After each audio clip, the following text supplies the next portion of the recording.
Hey fellas, today we're going to do some post shading and with a dark aluminum. I'm also going to pick out various panels and paint them some different shades to give it a little more eye appeal.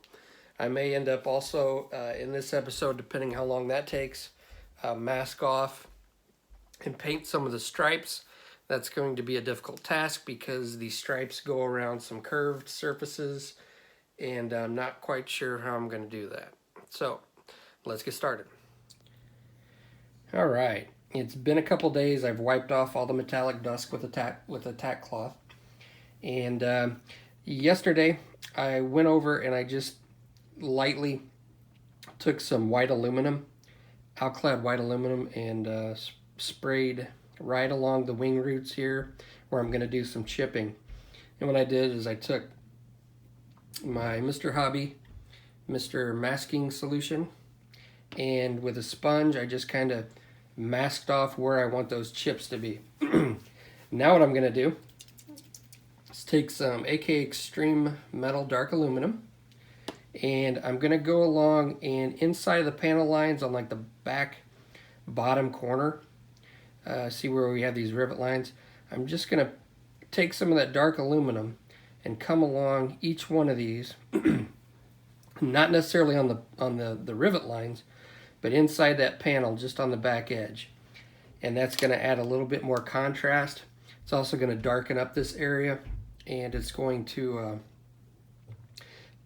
make that chipping show through, hopefully recreating what we have here on the wing area. I'm also going to do this on most of the other panels on the plane, some a little bit stronger, some a little bit less so, and then I'm going to take some Tamiya smoke and hit some panels that way too with this stuff. So let's get painting. All right, I've got my, let me take the cap off this, but I've got my Pro Convoy 770 with a real fine needle. And so what I've decided to do, because I started painting some of this with the dark aluminum, but it's not showing up too well.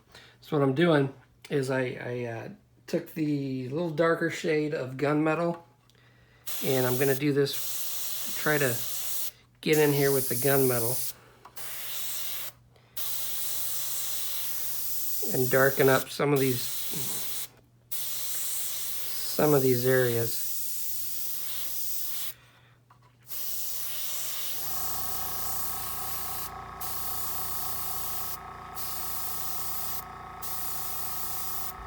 And I think that shows up just a little better. And it's going to be subtle. I'm not going to flood the area. I'm just trying to hit the back. And it's really hard to do on camera. I'm just going to try to hit the back corners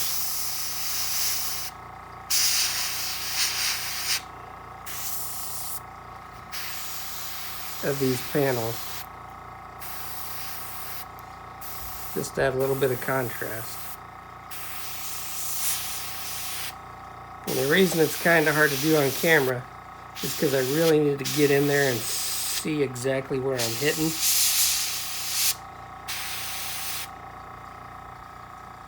You can see that, where I've kind of hit it. And I'm going to do that pretty much all over the plane, but I'm just going to do like these back corners. And if you overshoot, you can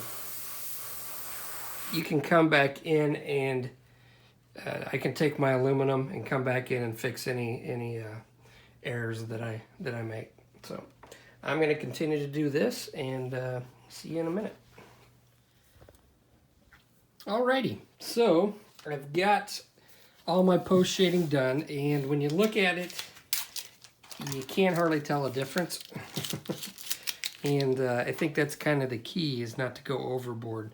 Now, when I was doing some of the post shading, like right along here, I had gotten a little heavy-handed, so I came back with some aluminum and kind of went over it. So I've started peeling off some of this masking fluid over on this side. So let's see what we got. And I don't want it in your face. I want it to be kind of subtle. So hopefully we didn't go overboard. It doesn't look like we did. And this stuff isn't always the easiest to take off.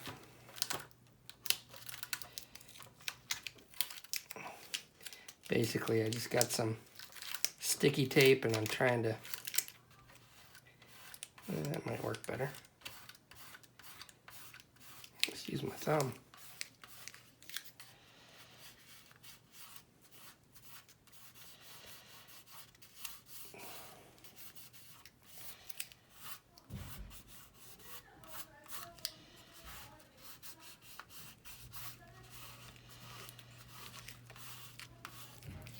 See what we got here.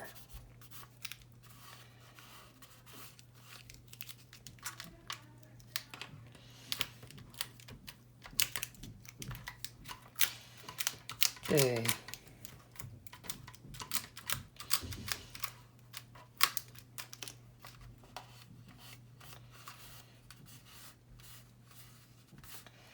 All right, now hopefully you can see this. Let's zoom in a little bit. See what it looks like.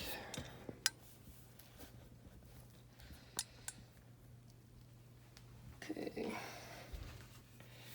Not exactly like the picture, but you can see up here it's kind of almost looks like worn aluminum. And it's kind of hard to see on there. You can see a little bit. There's just a slight difference in the shade. And that's kind of what I was going for. It's a little bit darker in the picture, but obviously that's just an illustration. And so that's kind of what I was going for. It's pretty close. I think it'll look pretty good once I get all my other weathering on there. But it kind of gives you the idea that when people walked on the wing right there, it kind of wears down the aluminum. So see if we can get it over here in different light so you can see the difference in the post shading.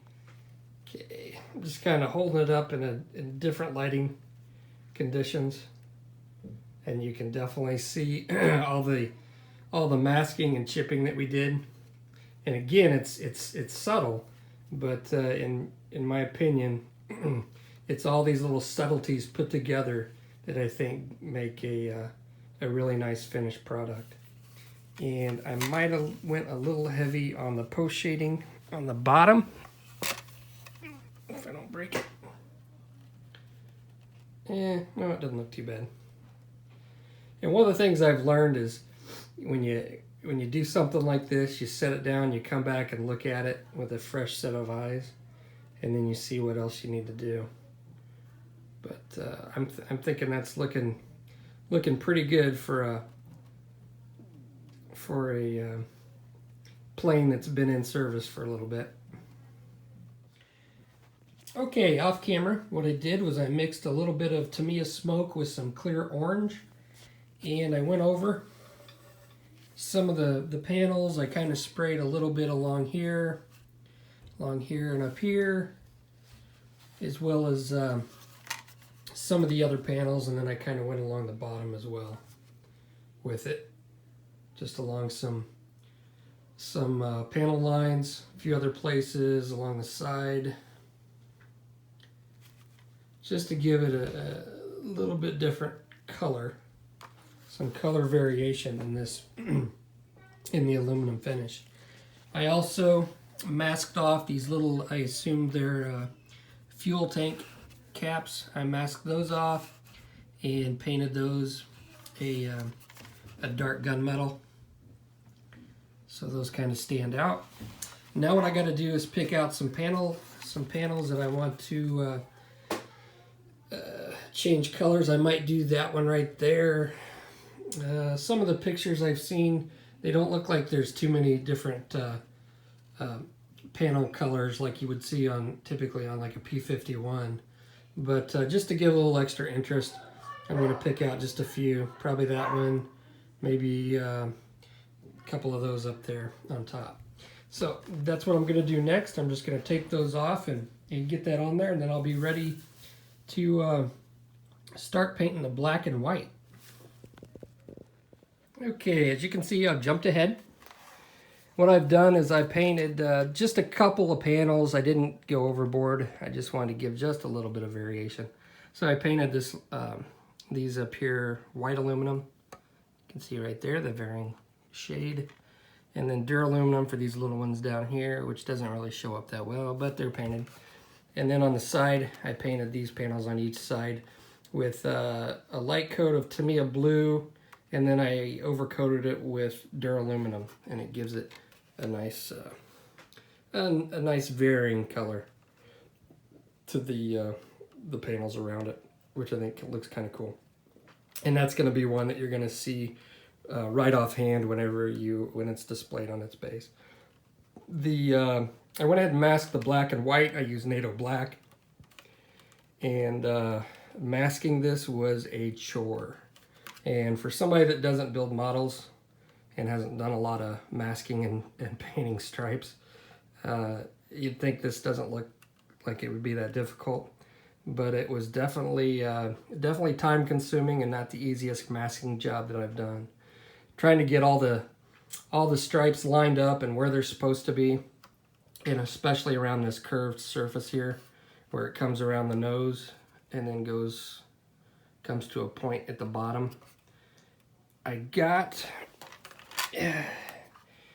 It's just slightly off. It looked perfect whenever I was masking it off, but it's slightly off on the right. But it's not something you're going to notice really unless you actually know it's there and looking for it. But I definitely wasn't going to try to remask that again. This took me about, conservative estimate, probably 5 hours.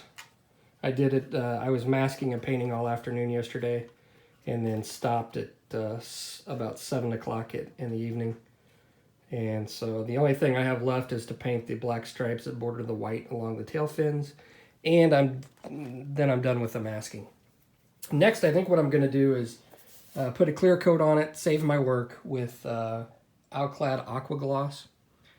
And once I get that clear coated, I may come in and try to paint these, because I'm going to hand paint the turbochargers. And I figure if I coat it with Aqua Gloss first and get a clear coat on it, then if I make a mistake, it's going to be a little bit easier to wipe off these painted areas if it's got a clear coat on it, if I make a mistake. So I think that's what I'm going to do first. So I'm going to get to masking off the tail fins, getting those little black stripes on there, and put a clear coat on it, and then we'll be ready for painting the turbochargers and decals. Okay, now I'm ready to put my Alclad Aqua Gloss on, my clear coat, to protect what I've got. And I've went around and I've touched up, yikes, I've touched up some of the edges, because when you handle this metallizer finish, it has a tendency to wear off on the edges. So there was some black showing through, so I went and touched those up with aluminum. And got my stripes on the fins, and also with this aluminum finish with the paint over top, it is a little bit easier to scratch this off. So I want to put a protective clear coat on here, and then I'm going to put my decals on. I'm going to paint. I'll probably paint this before I paint the turbochargers, before I put the decals on them. So what I've done, I've got my airbrush loaded up. I've got a pretty low air pressure. I found that if you try to blast this on, it kind of goes out everywhere and tends to run. So if I can get around here, do it on camera, just to show you. And I like to put it on a little wet.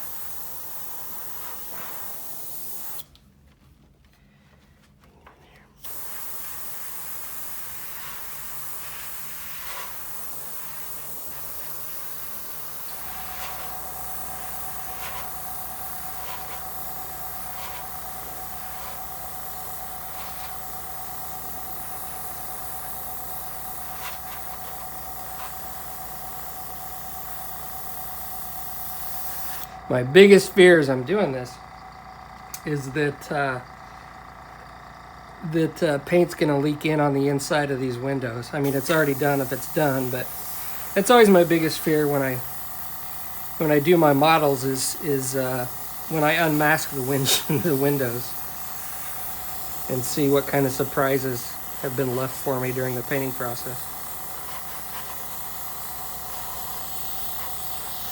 And again, when you're spraying at these right angles, somewhat of a right angle, you kind of want to get in close, spray at a low air pressure, and try to be as perpendicular to the surface as possible, because that overspray is going to cause a rough texture if you don't.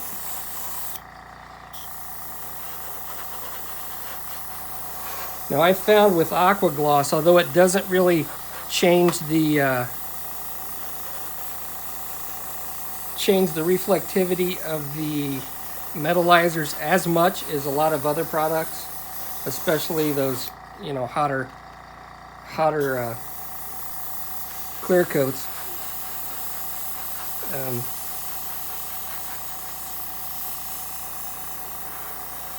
It does have a tendency, from what I've found, to let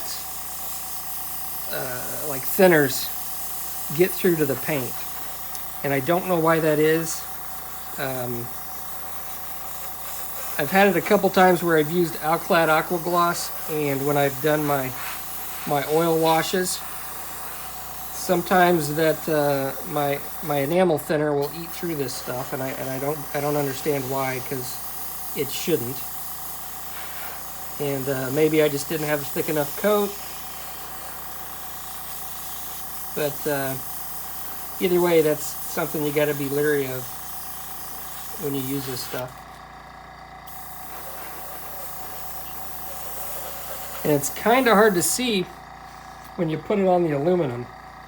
It's kind of hard to see where you've been. So I'll probably put 2 coats of this on, and then just to make sure I got everything, and then let that dry. I'll probably let it dry for a day or so before I decal it. So I'm going to continue spraying this and spraying the other parts. I've got the propellers all painted up, and I'm not doing a lot of chipping. The pictures I've seen in the book on this particular plane don't show a lot of chipping, and I'm just not going to mess with chipping it. I think it looks cool the way it is. So I think the only other weathering I'm going to do is maybe some oil work, and then the leaking, the smoke stains along the top of the booms. So, all right, that's it. I'll see you on the next video.